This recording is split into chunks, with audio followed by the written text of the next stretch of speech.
So today I'm going to talk about, following on Quentin's, dance moves, the right to move, and a project that we started a year and a half ago that completely remapped my look at my own life, the experiences that create joy and exhilaration and adrenaline rush, because I was never exposed to this, and I realize most of you won't have been exposed to this. So I'll tell you not about me, but we'll have to start with me in 1983 in order to understand my obsession with speed and adrenaline sports and going fast and just being, in control of my own sort of like motion, like single motion autonomy. So in 1983, I was 6 years old and I was racing BMX. My dad shuttled me to the track every Sunday, and I would go and race. And I think that on this day, I became third. I also tried to do a tabletop, and I fell on my face. But this is part of racing BMX, and I grew up. So I think my best friend is watching from Cape Town, and I grew up racing mountain bikes downhill with them, and that became. Then we got driver's licenses, the worst thing ever that you could give us, and then any car would be driven at whatever that car could be driven at, and then and we were notorious for that, and we grew up, and now we can afford faster cars, and it was just this perpetual sort of like mapping of like speed and autonomy and ownership, and the U.S. very much like South Africa, where I grew up, is all about the personal ownership of a car. Your car is an extension of your identity. It's an extension of your independence, your mobility. It's when you become independent from your immediate nuclear family. So my kids today don't have BMXs yet. They're only 3.5 and 2. But they have these little scooters, which scare me. For the first time in my life, I'm maybe a little bit scared. There's a fear gene that kicked in because I have kids. And I'm like, I need to really get back in shape so I can keep up with these little mongrels.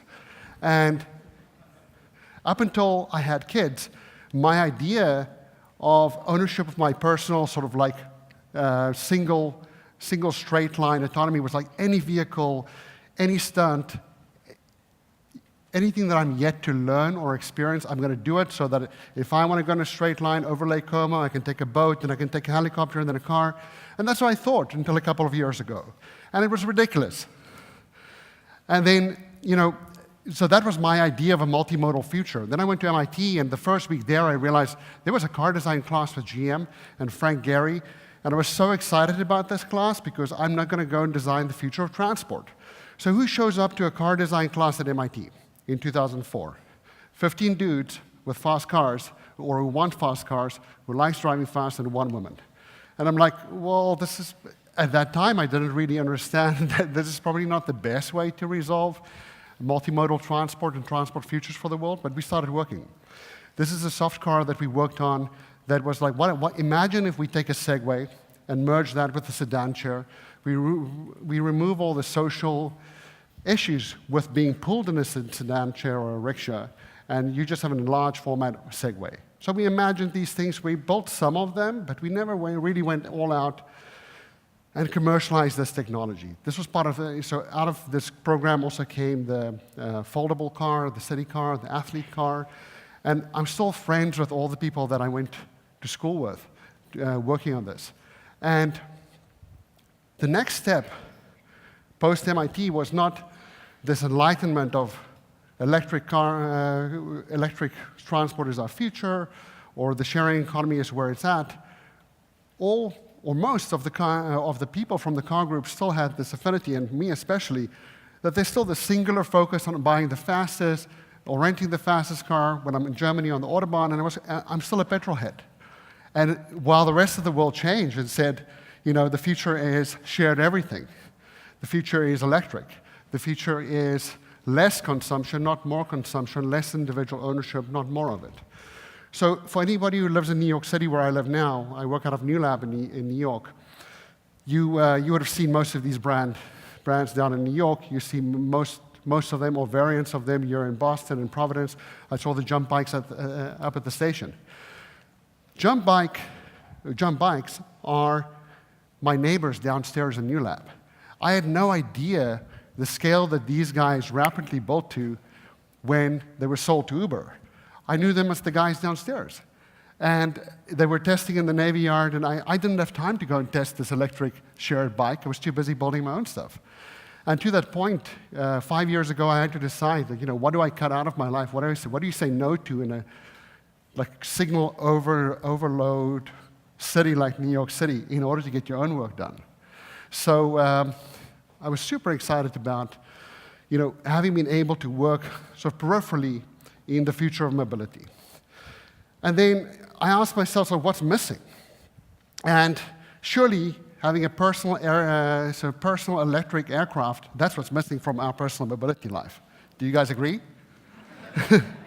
So I know there's at least 100 other people that agree with me that that's missing, because last week it was published that 100 companies are currently working on personal electric flight vehicles. So 2 months ago, I started looking into the space, and we quickly mapped out what's missing, what the opportunities are, and we may build something in the space, but not a plane immediately. But that was with that was a client project. Typically, we work 80% of our work is service products or service contracts, where we create objects, products, services, or materials that don't exist, and that most of our competitors won't touch because they don't understand the science, or they understand it so well that they know exactly why you shouldn't touch it. So what we've not seen at all is anybody dealing with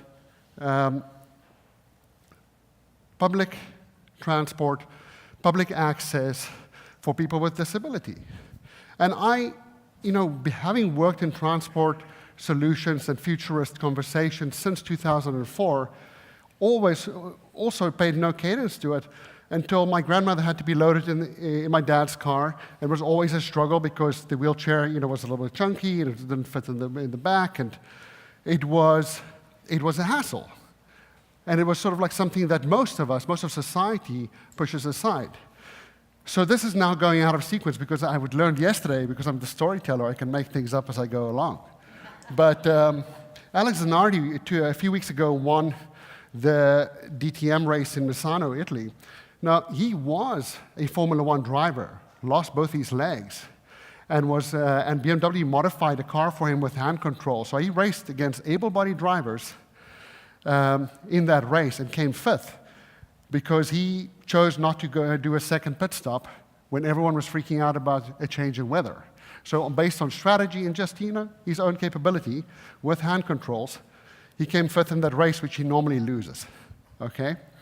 Now, Alex is also a gold medal hand cycle Paralympian, which is not what we know him for. We know him now for winning an able-bodied car race. But Alex has a whole team behind him that made that singular car, that singular experience. And if I'm ever in that position, I hope that BMW will build me a car that I can go race around the track, because it's something that I love to do and want to keep doing. But 2 years ago, I came across this group, the Center for Discovery.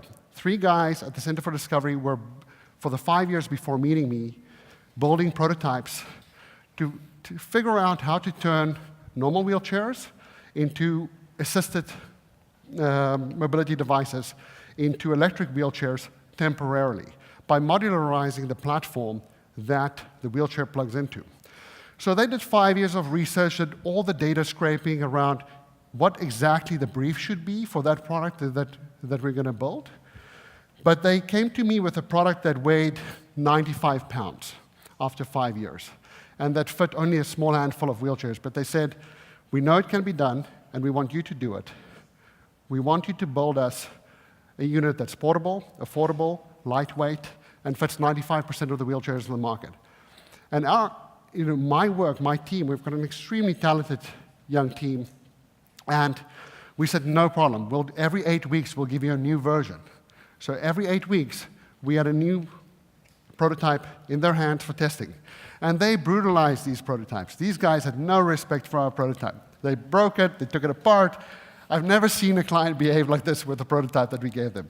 But it was amazing. We developed with them over the course of 6 months a product that was perfectly suited for the testing and first audience.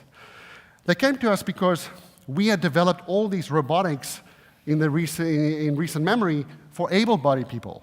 On the left hand was a robot, like a shoebox robot racer that raced against Usain Bolt. And it was the first line-following robot that went over 15 miles an hour because Usain runs 29 at peak, and we had to make it run 29 miles an hour without killing somebody.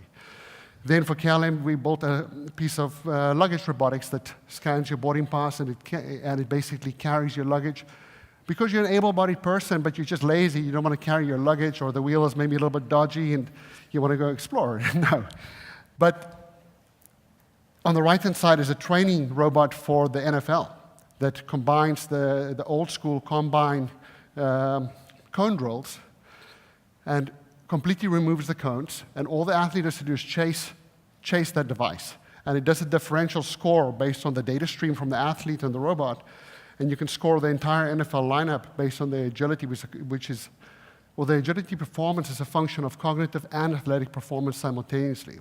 So we built those systems, and then applied all of that to building this, which was the first version of that wheelchair product. It's called the IndieGo. This is it folded up, ready to be checked as luggage.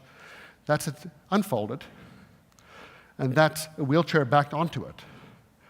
And the goal here was to make something that was lightweight and low profile enough in its first version so that we could start preclinical trials. And now I'm going to go to speak a little bit more about the client and the remapping experience, because we did this for the Center for Discovery, an organization upstate New York that specializes in treating disabled kids with mental and physical disabilities.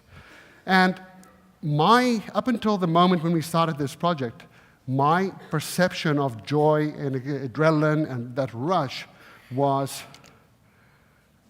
going over a ramp with my BMX or driving too fast on the Autobahn. These kids' first experience of having their own electric wheelchair module where they were in control and they weren't being pushed around was the same exhilaration. They loved it. There's a video of this on the Facebook page. And since that moment, we've been trying to figure out, so what's next? How do we take this from the 12 units we built and make this a global, the way we put it to Airbus is that this will be the world's largest autonomous mobility company. Just you watch us.